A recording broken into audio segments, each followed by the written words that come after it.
Hugo Motta é o presidente da Câmara dos Deputados. Dia desses, ele presidiu uma sessão da Câmara como não se via há décadas. De surpresa, tarde da noite, ele abriu uma votação para derrubar um decreto presidencial. E o decreto foi derrubado mesmo. Uma coisa que não se via no Brasil desde 1992. Aqueles que forem pela aprovação permaneçam como se acham. Aprovada, a matéria vai ao Senado Federal. O decreto em questão aumentaria a alíquota de um imposto, o IOF, o que, de acordo com o governo, é importante para o caixa nesse momento.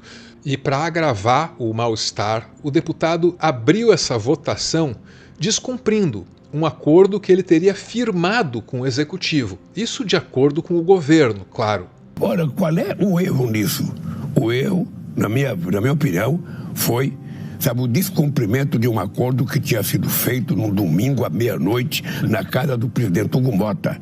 Lá estavam vários ministros, lá estavam vários deputados, lá estava o companheiro Fernando Haddad com a sua equipe. Festejaram o acordo no domingo. Ficou criada, nesse momento, uma disputa entre o Poder Executivo e o Poder Legislativo. A primeira medida foi chamar o Judiciário para resolver. Mas se eu não entrar com recurso no Poder Judiciário, se eu não for a Suprema Corte, ou seja, eu não governo mais do país, cara. Esse é o problema. Cada macaco no seu galho. Ele legisla e é o governo. Pressão popular também poderia ajudar. Então surgiu na internet uma campanha para constranger o deputado Hugo Motta. Ele foi satirizado e virou Hugo Nem Se Importa. Um deputado que aprova isenção fiscal para o rico, enquanto congela o salário do pobre. Fiquem tranquilos, amigos. O Congresso já decidiu nada de taxar vocês. Agora, congelar o salário mínimo. Aí sim, isso a gente faz com gosto. Obviamente que o personagem é criado com inteligência artificial, assim como o povo indignado na rua. O povo tem que reagir. Segue aqui no TikTok e espalhe esse vídeo. Todo mundo precisa saber o que o Congresso, inimigo do povo, está fazendo. Congresso inimigo do povo. Aí as coisas já mudam de figura, porque o ataque está focado na instituição e não mais no homem que nesse momento manda nela. Uma parte da mídia hegemônica estabeleceu equivalência entre isso e as rusgas do bolsonarismo com o STF, que acabaram resultando em vandalismo naquele 8 de janeiro.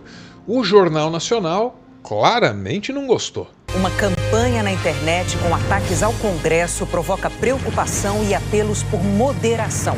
É óbvio que uma campanha nesses moldes jamais conquistaria um editorial simpático no Jornal Nacional. O objetivo era outro, e ao que tudo indica, foi cumprido. E a coluna Andresa Matais, aqui do Metrópolis, encomendou um levantamento na consultoria digital Bits que mostrou que o presidente da Câmara, Hugo Motta, nunca apanhou tanto nas redes sociais quanto agora. E com a militância pressionando e radicalizando nas redes em seu nome, o presidente Lula pôde fazer um discurso mais apaziguador, mais moderado, do jeitinho que o Jornal Nacional pediu. Deixa eu falar uma coisa, eu sou muito agradecido à relação que eu tenho com o Congresso Nacional. Até agora, nesses 2 anos e meio, o Congresso aprovou 99% das coisas que nós mandamos ao Congresso. Acho que nem no governo Sarney, acho que nem no governo Fernando Henrique Cardoso, acho que nem no governo de ninguém se aprovou tanto, nem no governo Bolsonaro se aprovou tanta coisa como se aprovou agora. Então, eu sou grato ao Congresso Nacional. Quando tem uma divergência, é bom. Tudo o que aconteceu nas redes depois da derrubada do IOF é muito interessante, por 2 motivos. Primeiro, tem a tecnologia. A inteligência artificial foi usada para pressionar um presidente da Câmara dos Deputados no Brasil. Isso é inédito. E, em segundo lugar, o governo do PT, que está tão acostumado a apanhar nas redes, usou uma nova tecnologia de comunicação a seu favor, e não contra si mesmo. E isso também, ou é inédito, ou é muito, muito raro. O ano de 2025 vai ser lembrado como a primeira infância dos vídeos gerados por inteligência artificial. É difícil de antecipar todas as funções que essa tecnologia pode ter no futuro, como isso vai mudar a televisão, o cinema e até a realidade em que a gente vive. Ainda não dá para saber, mas por enquanto essa tecnologia faz sucesso mesmo é na sátira. Fazer uma sátira é evidenciar o que há de mais ridículo em alguém ou em alguma coisa. Na política, certamente tem muito espaço para isso, para ridicularizar. Eu fui no 8 de janeiro. Meu marido tá preso, mas tá tudo bem. Mito! Mito! Num vídeo desses, a direita pode enxergar a si mesma através dos olhos julgamentosos da esquerda. Você ficou na frente do quartel? Fiquei todos os dias lá. Me caguei todo. E se a esquerda quiser se enxergar pelos olhos do adversário, ela também pode. Você vai voltar a comer picanha! Você vai voltar a comer picanha! O brasileiro gosta de vestir bem. O brasileiro gosta de coisa boa. Pobre gosta de coisa boa. É fake news que a culpa do INSS é do governo, é culpa das redes, das mudanças climáticas, mas não do Lula. Mas o fato é que nenhum desses vídeos, feitos com inteligência artificial para fins políticos, tinha conseguido um efeito viral digno do nome na internet brasileira. Não tinha conseguido, não até agora. O momento em que a sátira do Hugo Motta vai dominando as redes e atraindo a atenção até do Jornal Nacional. E como isso foi acontecer? Provavelmente é porque houve uma certa coordenação na distribuição dessas peças. Nesta última quarta-feira, dia 2, o PT fez uma reunião com influenciadores digitais para traçar a estratégia política e pedir o empenho da militância para divulgar a bandeira da justiça tributária nas redes sociais. E isso, claro, de olho nas eleições de 2026. E tem mais informações sobre essa reunião no UOL. PT convoca influenciadores para fortalecer campanha taxação BBB. E BBB aí significa bilionário, banco e bet. O encontro reuniu principalmente influenciadores ligados ao PT, muitos com pouco alcance nas redes. Participaram, além do secretário nacional de comunicação, o deputado federal Gilmar Tato, o presidente do partido, o senador Humberto Costa, e o marqueteiro Otávio Antunes, responsável pela campanha BBB. Antunes explicou que a estratégia será dividida em fases. A primeira, já em curso, busca chamar atenção para o tema e trabalhar o conceito de justiça. A segunda deve investir em comparações objetivas, como mostrar que o Bolsa Família, que contempla milhões de pessoas, custa ao Estado o mesmo que isenções fiscais concedidas a poucos produtores rurais. Notou que a descrição do marqueteiro não fala nada sobre ataques ao deputado Hugo Motta? Claro que não fala, né? Porque a campanha oficial do governo não é aquela que satiriza o Hugo Motta, jamais poderia ser. É essa outra, num tom bem mais oficial.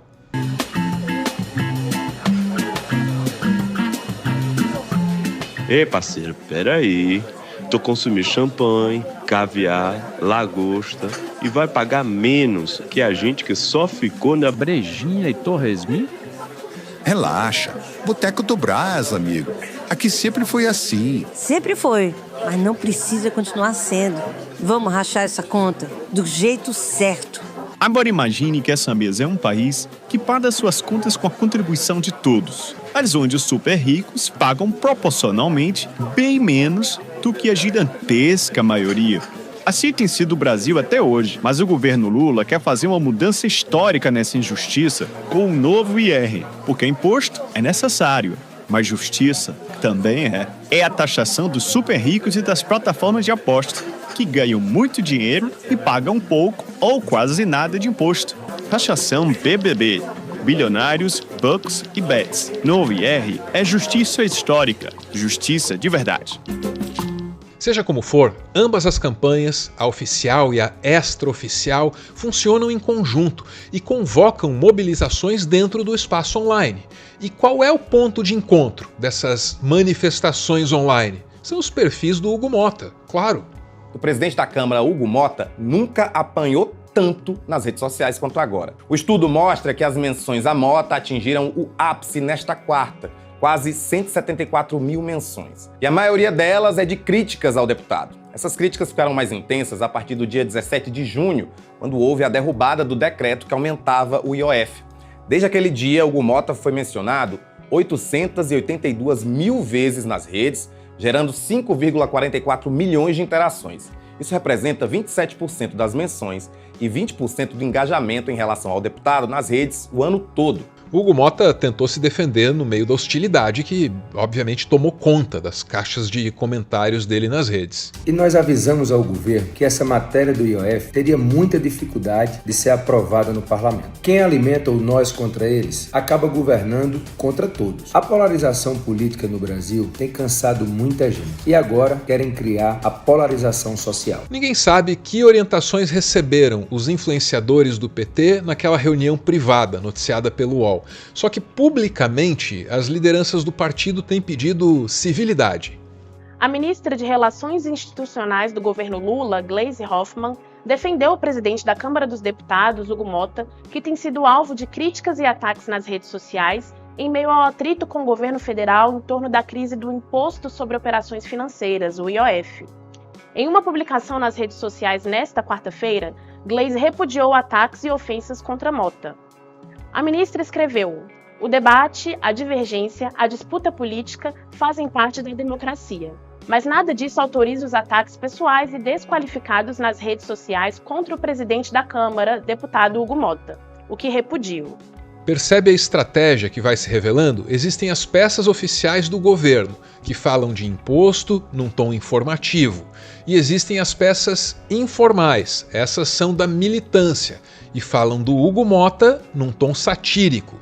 Essas duas campanhas foram lançadas em sincronia, usando a mesma tecnologia, a mesma estética, a mesma linguagem. Trabalham juntas nas redes. Mas não basta fazer a pauta colar nas redes. As ruas ainda contam muito. Então o MTST foi até a sede do Itaú para pedir a taxação dos super ricos.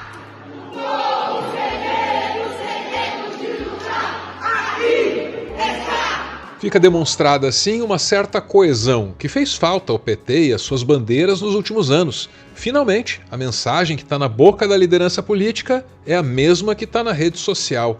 Com sorte e esforço, é capaz mesmo dessa mensagem ganhar o espaço que ela precisa.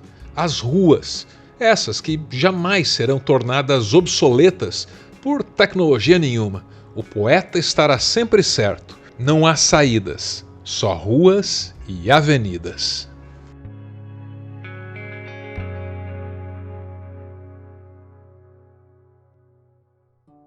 Muito obrigado por ver esse vídeo até o final. Eu tentei fazer um relato assim tão objetivo quanto possível dessa empreitada comunicacional aí que é super complexa, envolve governo, partido, militância.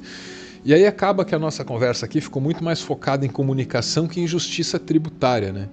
E com qualquer um desses dois temas seria desafiador para mim buscar um equilíbrio entre a objetividade do relato e a subjetividade das minhas convicções. A gente sempre tenta fazer valer essa separação aqui na nossa comunidade, entre aquilo que se acha e aquilo que se sabe. Estou dizendo tudo isso para você para sustentar que a intenção não é fazer um conteúdo que seja percebido como neutro. A intenção não é essa. O objetivo é fazer um conteúdo que seja honesto e consciente do próprio viés. Falei bastante, né? Hora do PS. Sobre essa questão da campanha do governo usando inteligência artificial, acho que o ponto mais interessante é entender que acho que pela primeira vez houve uma campanha acertada na questão do uso das mídias sociais para criar um contexto onde o debate puxou o campo todo para avançar além do grupo da esquerda, né? Pela primeira vez em muito tempo, o governo consegue se reconectar com a sua base. E isso é visto como positivo para o governo, para o Palácio do Planalto, que vem tentando reagir à crise da popularidade do presidente Lula. Não acho que o Congresso é aquele que deve ser chamado de inimigo do povo, mas sim aqueles que infelizmente estão lá, né? Uma clara afronta de interesses, aqueles que mantêm o Brasil aqui em pé, mantendo-se como país. Todo mundo precisa saber o que o Congresso, inimigo do povo, está fazendo. Eu acho que a gente tem sim que continuar pressionando cada vez mais. Seja pela internet, seja indo para as ruas, que eu acho que é muito mais importante. Não é achar que, não, já resolveu esse problema, vamos ficar quieto. Não. O Congresso também se nega a levar adiante a proposta de isentar de imposto de renda aqueles que ganham até R$5.000. O futuro da inteligência artificial para a política brasileira é algo a se ver para um ano de eleições que está vindo, em época que fake news, as pessoas já conseguiram eleger presidente no passado. Com a inteligência artificial, a situação vai se tornar mais agravante. Uma moça, uma profissional, inclusive da saúde, chega para um amigo meu e fala assim: eu não posso votar no Haddad, olha a mamadeira que ele vai distribuir para as creches. Essa mamadeira de piroca na campanha do Haddad é uma coisa tão absurda que a minha cabeça não tem lugar para guardar uma coisa dessa. Aí, a boa e velha mamadeira de piroca, criação do Haddad, Brasil. Eu vi essa semana que o Brasil passou uma vergonha em Cannes com o uso de inteligência artificial para fraudar informações em propaganda e tentar concorrer aos prêmios de publicidade a partir de fraude. E isso é muito preocupante, porque da mesma forma que fraudaram para um comercial de eletrodomésticos, é algo que a gente vai ver muito em breve nas próximas eleições. Acho pelo menos bom que comece logo para que a gente tenha tempo de discutir sobre esse tema. Mas fato é que o Palácio do Planalto conseguiu pela primeira vez em muito tempo mobilizar as redes e se conectar com as próprias bandeiras, e esse discurso da justiça social, inclusive, deve ser o novo slogan do governo Lula. E assim chegamos ao finalzinho, inho mesmo. Eu agradeço você ficar comigo até esse último minuto aqui. Sua atenção para mim é um presente. Aliás, tem essa coisa chamada economia da atenção, então a sua atenção é um presente para qualquer um, né? Da minha parte, eu sou muito grato, te agradeço profundamente por isso. Espero ser digno da sua atenção. E para você, eu só desejo que você seja seletivo com a sua atenção. Não oferece esse presente para todo mundo, não. Agora fica parecendo que eu quero esse presente só para mim, né? Não é isso, pô. Valeu!